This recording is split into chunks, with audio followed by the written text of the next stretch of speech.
pour quelques instants. Après, je reviens dans le mien, vous inquiétez pas. Moi, c'est vrai qu'à part le zinc, le sélénium, le cuivre, le chrome, le reste, c'est pas des sujets que je connais correctement. Donc ces métaux se divisent en différentes catégories basées sur leur affinité pour certains ligands, influençant ainsi leur comportement dans l'environnement et leur interaction avec les organismes vivants. Bien que certains métaux lourds soient nécessaires en faible quantité pour le bon fonctionnement de l'organisme, euh, comme le zinc, le cuivre, le manganèse, le sélénium et une augmentation de la concentration, peut être toxique. Donc c'est vrai que là vous entendez sélénium, zinc, cuivre, vous vous dites mais je comprends pas, c'est des choses qu'on prend sous forme de compléments alimentaires. Donc ça voudrait dire qu'il y a des problématiques.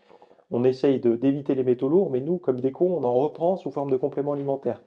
Parfois, c'est pas totalement inexact ça, mais en fait, c'est un peu plus subtil que ça. Par exemple, vous n'avez pas de complément alimentaire de plomb ou de mercure.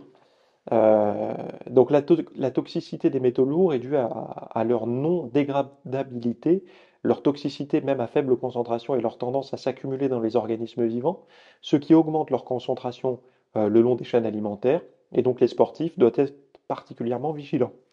Tout simplement parce que l'exposition aux métaux lourds peut se produire à travers l'alimentation, l'eau de boisson et même l'environnement. Et l'intoxication peut se manifester sous forme chronique, avec une accumulation lente et progressive, ou sous forme aiguë en cas d'exposition à des doses élevées. Qui se souvient quand il était gosse du mercurochrome? Qui se souvient de cette petite substance rouge qu'on mettait sur une plaie, que nos mères nous mettaient sur les plaies quand on s'était égratigné le genou, etc.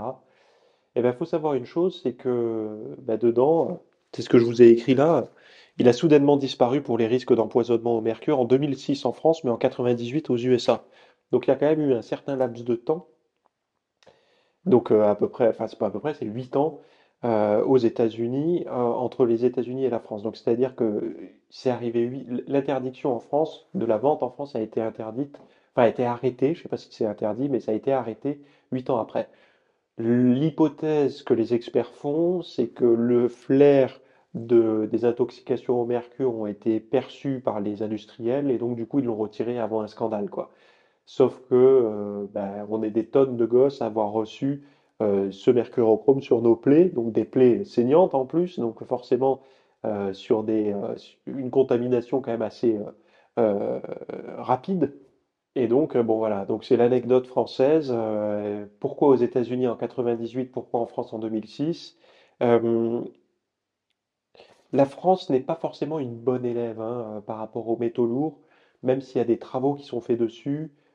Certains experts disent qu'on a tendance un peu à freiner des cas de fer, si c'est sans mauvais jeu de mots, par rapport aux métaux lourds, parce que il y aurait peut-être, je dis bien peut-être, des problématiques avec soit l'industrie agroalimentaire, soit l'industrie pharmaceutique. Alors, moi, j'en sais rien, hein. Je suis pas là-dedans, mais c'est ce qui se dirait auprès des experts parfois. Donc les métaux lourds et leur effet sur la santé, et puis il y a aussi beaucoup qui ne jugent pas ça hein, très important. Merci d'avoir suivi ce rapide extrait. Donc dans la version longue, vous allez avoir les aliments pour limiter l'exposition aux métaux lourds, mais également ceux qui vont encapsuler, emprisonner, chélater les métaux lourds, les remettre dans l'organisme et les évacuer entre guillemets. Vous verrez également les compléments alimentaires qui ont été étudiés et qui fonctionnent. Et surtout, vous verrez ce que vous pouvez mettre en place dans votre quotidien et dans votre cuisine pour limiter l'exposition à tous ces métaux lourds.